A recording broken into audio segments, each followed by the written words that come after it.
The performances of both Fresh Corn and McCoy, what did you see from the two of them? Besides Fresh in the first inning he threw, just strikes with good stuff, and credit to him for, he's been an elite strike thrower all year. You're going to have innings like that, but he figured out a way to get out of it, and then came back in, pounded his own. Same thing with Cade McCoy. He continues to prove that he deserves the ball, and he'll continue to get it.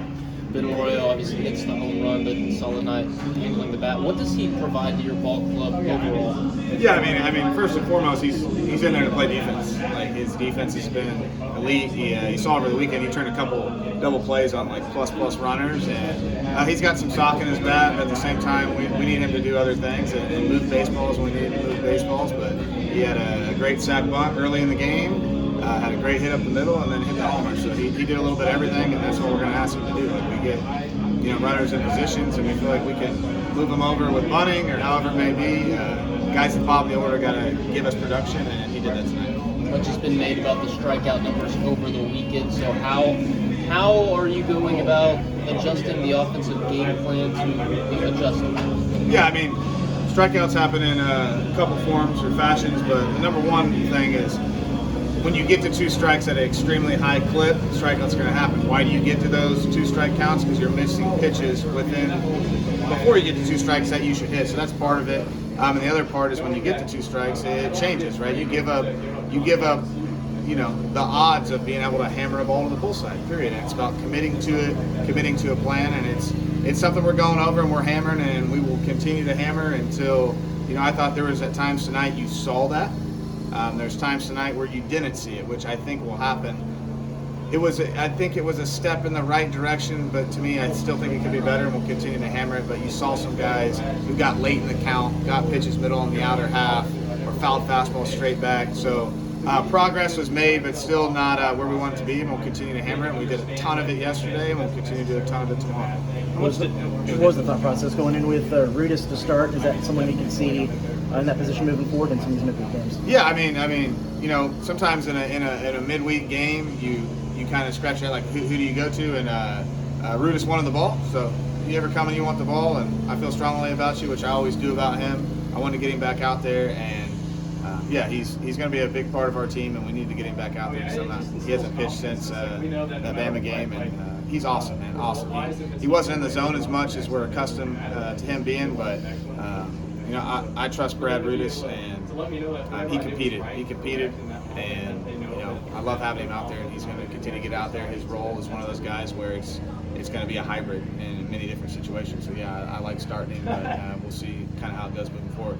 You mentioned the approach at the plate. How much did having the practice yesterday actually help you guys? Because normally you guys are off on Monday. Yeah, we were able to practice just because off Sunday. So it helped a ton. The guys, I think we're obviously not where we want to be, and it's not where we're going to end up, and we all know where we're heading. But being around these guys in the locker room and their buy-in it doesn't make it easier, but it makes it like, okay, you got a bunch of guys that are bought into what we're trying to do, and guys that want to accomplish what we're trying to accomplish. So working on it yesterday, I think what we put together for them was really good, but I think how they executed it and the mentality they came in with was what we need. And those guys they care, man. They really care, and they are giving it their all to get done what we need to get done, and they're going to continue to do it. We're going to continue to push them to do so.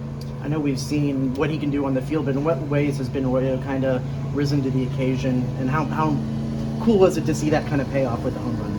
Yeah, I mean, Ben's done everything I've asked him to do since he's been here. He came in not really expecting a whole lot of playing time, and like I tell him at the beginning, you never know what the lineup's going to be. Like, none of us, the lineup today is not what any of us expected it to be at the beginning of the season, right? So, and we preach that to them all, staying ready, not getting ready when you're called, like you are ready all the time. And Ben's done that, and he's still got some room to grow, but he's a really good athlete. You can see he's a really good runner. That's why he's our pinch runner, certain roles, but a really, really good defender. So I just wanted to see him continue to compete and have the confidence, because he's got the skill set to do it. And, baseball's all about confidence. How confident are you in yourself and your ability to execute what you're able to execute, and not giving the pitcher too much credit or giving anyone too much credit, just going out and playing. And Ben's done that, and I think, he's got more room to grow, and we'll continue to push him to get there. What's the latest with Gavin Cash? He's been, he's been dealing with a back thing all season, and he was just playing catch in the outfield, and it really tightened up on him. Tightened up, tried to go in, tried to get it loose, couldn't get it loose. He couldn't play tonight, and we got 2.5 days to get him ready for Friday. So we'll do everything we can in our power to make sure he's ready to go Friday. If he's not, next guy will step up in there. We'll be ready to go. To be clear, that was today that he was throwing the yeah, outfield? pregame warm up, something I don't remember, or I wasn't told exactly how he did it, but he was playing catch, and it just kind of caught him. So.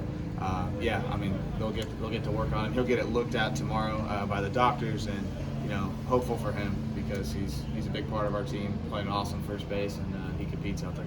Keel and Lavalette have been pretty steady in their outfield positions, but the third's been, you guys have played an assortment of people. Yeah. What was it about Farr today that they all went with them there?